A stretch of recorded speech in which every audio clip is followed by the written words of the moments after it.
আপনি নাকি অনেক অসুস্থ, সেজন্য ছোট ভাইকে নিয়ে আপনাকে দেখতে আসলাম। আমি আসলে অনেক অসুস্থ, আর ডাক্তার আমাকে বলেছে টিউমার না কি যেন একটা হয়েছে, আমি ঠিক বলতেও পারি না। আর আপনি এখানে দাঁড়িয়ে না থেকে ভিতরে চলেন, বসেন। না না, ঠিক আছে আপু, আর আমি তো এখানে বসতে আসিনি, আপনাকে দেখতে আসছি। তো আপু, আপনি ডাক্তার দেখাচ্ছেন না কেন? হ্যাঁ ভাইয়া, ডাক্তার তো দেখাইছিলাম। ডাক্তার বলছে অপারেশন করতে হবে আমার। অপারেশন করতে নাকি অনেক টাকা লাগবে, আর আমরা তো গরিব মানুষ, এত টাকা কই পাবো।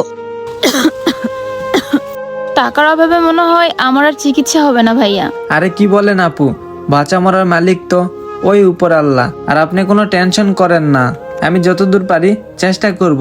আর আপনি তো অনেক অসুস্থ, আপনি ঘরে যাই একটু রেস্ট করেন, আর আমি দেখিচ্ছি কি করা যায়। ঠিক আছে ভাইয়া।